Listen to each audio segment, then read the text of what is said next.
Welcome to FS cookery vlogs. ഇന്ന് നമുക്കൊരു fish curry റെസിപ്പിയാണ്. ട്രിവാൻഡ്രം സ്റ്റൈൽ ഫിഷ് കറി എങ്ങനെയാണ് പ്രിപ്പയർ ചെയ്യുന്നതെന്ന് നോക്കാം. അതിനാവശ്യമായിട്ട് കുറച്ച് തേങ്ങ വേണം, 3-4 കൊച്ചുള്ളി വേണം.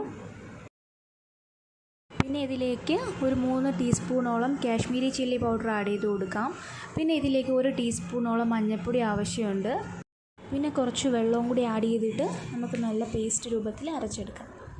നന്നായിട്ട് പേസ്റ്റ് രൂപത്തിൽ അരച്ചെടുത്ത ഈ കൂട്ട് നമുക്കൊരു ചട്ടിയിലേക്ക് മാറ്റി കൊടുക്കാം. ചട്ടിയിലേക്ക് മാറ്റിയതിന് ശേഷം ആവശ്യത്തിന് വെള്ളവും കൂടി ആഡ് ചെയ്ത് കൊടുക്കുക. പിന്നെ ഫ്ലെയിം ഓൺ ചെയ്തിട്ടില്ല. ഈ അരപ്പ് നന്നായിട്ട് മിക്സ് ചെയ്തതിന് ശേഷം മാത്രമേ നമ്മൾ ഫ്ലെയിം ഓൺ ചെയ്ത് കൊടുക്കുകയുള്ളൂ. പിന്നെ ആവശ്യമുള്ളത് ഒരു ലെമൺ സൈസിനോളം വലിപ്പമുള്ള പുളിയാണ്. അത് കുറച്ച് ഇതുപോലെ വെള്ളത്തിൽ കുതിർത്താൻ വെച്ചതിന് ശേഷം ആ പുളിവെള്ളം ഇതിനകത്തോട്ട് പിഴിഞ്ഞൊഴിച്ച് കൊടുക്കുക. ഇതിലേക്ക് ആവശ്യത്തിന് വെള്ളവും അതുപോലെ ഉപ്പും ചേർത്ത് കൊടുക്കുക. ഉപ്പ് ഓരോരുത്തരുടെ അളവിനനുസരിച്ച് ചേർത്ത് കൊടുക്കണം.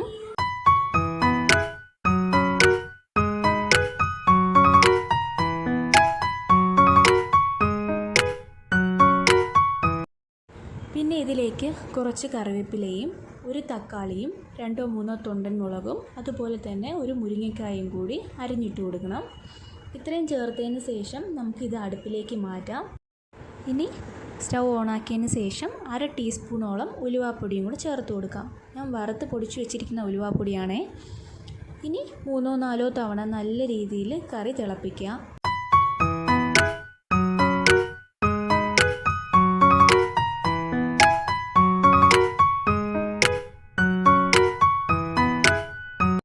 ഇനി കറി പാകത്തിന് വെന്തിട്ടുണ്ടോ എന്ന് അറിയാനായിട്ട് നമുക്ക് ഇതിനകത്തുള്ള ഒരു മുരിങ്ങക്കായ എടുത്ത് ചെക്ക് ചെയ്ത് നോക്കാം.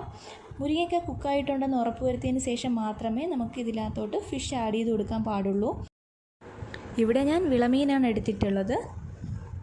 ഈ മീൻ ആഡ് ചെയ്ത് കൊടുത്തതിന് ശേഷം 5 മിനിറ്റ് ഹൈ ഫ്ലെയിമിലിട്ട് ഒന്ന് തിളപ്പിച്ചതിന് ശേഷം ലോ ഫ്ലെയിമിൽ ഒരു 10 മിനിറ്റോളം ഇട്ട് വേവിച്ചെടുക്കുക. അപ്പോഴേക്കും നമ്മുടെ കറി പാകത്തിന് റെഡി ആയിട്ടുണ്ടാവും. ഈ വീഡിയോ ഇഷ്ടമാവുകയാണെങ്കിൽ എല്ലാവരും സബ്സ്ക്രൈബ് ചെയ്യാനും ലൈക്ക് ചെയ്യാനും ഷെയർ ചെയ്യാനും മറക്കല്ലേ. Thanks for watching.